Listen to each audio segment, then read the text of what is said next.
সারা জীবন return দাখিল করে এসেছেন পেপারে বা লিখিত রিটার্ন, কিন্তু এই বছর থেকে অনলাইনে রিটার্ন দাখিল বাধ্যতামূলক হওয়ায় অনেকেই একটু সমস্যায় পড়েছেন।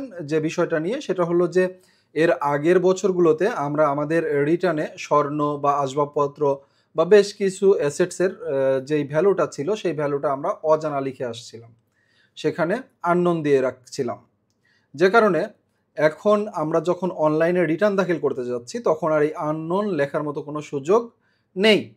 তো সেই ক্ষেত্রে আমরা সেখানে কি করতে পারি বা সেখানে যদি আমরা ভ্যালুটা বসাই তাহলে সেই ক্ষেত্রে আমাদের এর কনসিকোয়েন্সটা কি হতে পারে, এর ফলাফলটা কি দাঁড়াতে পারে, এর জন্য আমাদের ফাইল অডিটে পড়তে পারে কিনা বা আমাদের যেই হিসাব গণনার ব্যাপার আছে আমাদের রিটার্নে সেখানে কোনো ভুলভ্রান্তি হতে পারে কিনা, বা আমরা অ্যাসেটসের পেজে গিয়ে যখন আমরা ডিফারেন্সটা দেখতে পাচ্ছি সেই ডিফারেন্সটা আর আমরা সরাতে পারছি না। তো সেই ক্ষেত্রে কি করতে হবে বা কি করলে আমাদের জন্য সেই রিটার্নটা সঠিক হবে, সেভাবে আজকে আমি আপনাদেরকে একটু দেখিয়ে দিব যেন এই বিষয়ে আপনাদের কোনো কনফিউশন না থাকে। প্রথম কথা হলো যে আপনি আননোন লিখতে পারবেন না কিন্তু জিরো লিখতে পারবেন। যেমন এই রিটার্নটাতে আমি আপনাদেরকে দেখাচ্ছি। যদি আমরা এই রিটার্নটাতে চলে যাই এই অ্যাসেটস অ্যান্ড লায়াবিলিটিস এর মধ্যে, এই যে দেখতে পাচ্ছেন যে এইখানে গোল্ড, এই যে গোল্ড গিফট দেখানো ছিল 5 ভরি, এখানে কিন্তু জিরো দেওয়া আছে। আপনারা জিরো দিতে পারবেন। এখন অনেকেরই প্রশ্ন যে এইখানে আমি জিরো দিব নাকি এখানে মূল্য ধরিয়ে দিব।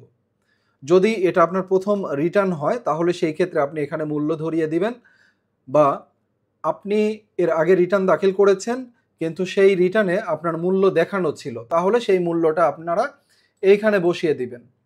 কিন্তু এটা আপনার প্রথম রিটার্নও নয়, এর আগে আপনি রিটার্ন দাখিল করে আসছেন এবং সেই রিটার্নে আননোন লিখে আসছেন, তাহলে তারা কি করবেন, তারা অবশ্যই জিরো দিবেন।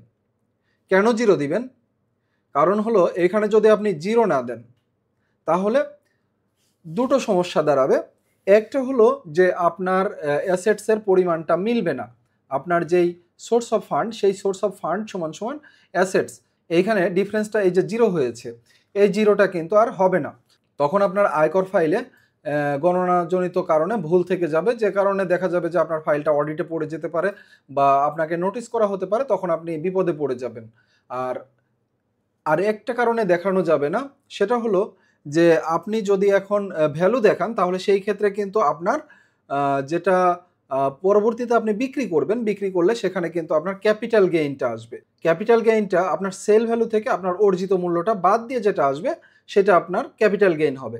এখন আপনি যদি 5 ভরি আপনার স্বর্ণ আছে, 5 ভরির বর্তমান যেই রেটটা আছে সেই রেট অনুযায়ী যদি আপনি 8 লক্ষ টাকা বসিয়ে দেন তাহলে এই 8 লক্ষ টাকার একটা ডিফারেন্স যেমন তৈরি হবে, ঠিক তেমনই পরবর্তীতে যদি আপনি বিক্রি করেন তাহলে আপনার এখানে ক্যাপিটাল গেইন আসবে না। দ্যাট মিনস আপনার কাছ থেকে সরকার কোনো ট্যাক্স পাবে না এটার উপরে।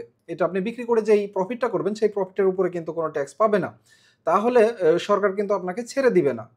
কারণ এইটা আপনি অজানা লিখে আসছেন, আননোন লিখে আসছেন বা এটা আপনার গিফটের জিনিস। তাহলে আপনি যেটা এইখানে আপনি যেটা বিক্রি করবেন সেটা আপনার পুরোটাই ক্যাপিটাল গেইন হবে। যেহেতু আপনি শুরুতে আপনি এটার কোনো ভ্যালু দেখান নাই। যে কারণে আপনারা এইখানে জিরো দিয়ে আপনারা রিটার্নটা প্রিপেয়ার করবেন। এই যে দেখতে পাচ্ছেন এই যে জিরো। আমি আবার দেখিয়ে দিচ্ছি যে এখানে গোল্ড জিরো দেখানো আছে। ওকে? এইখানে ফার্নিচারও আপনারা জিরো দেখাতে পারেন। জিরো দেখালে কিন্তু আপনার রিটার্নটা নিয়ে নিবে। আপনার এই রিটার্নটা সাবমিট করতে কোনো রকম কোনো বাধার সম্মুখীন আপনি হবেন না। আশা করছি বিষয়টা ক্লিয়ার আপনাদের কাছে। তারপরও যদি কোনো প্রশ্ন থেকে থাকে তাহলে অবশ্যই আপনারা আমাকে প্রশ্ন করবেন, আমাকে কমেন্ট বক্সে জানাবেন। আমি চেষ্টা করব আপনাদেরকে উত্তর দেওয়ার জন্য। আর রিটার্ন দাখিলের ব্যাপারে যদি কোনো রকম কোনো সহযোগিতার প্রয়োজন পড়ে তাহলে অবশ্যই আপনারা আমার সাথে যোগাযোগ করতে পারেন। আ আমি আমার সর্বোচ্চ দিয়ে চেষ্টা করব আপনাদেরকে সহযোগিতা করার জন্য। তো ভালো থাকবেন, সুস্থ থাকবেন। দেখা হবে পরবর্তী ভিডিওতে ইনশাআল্লাহ। আল্লাহ হাফেজ।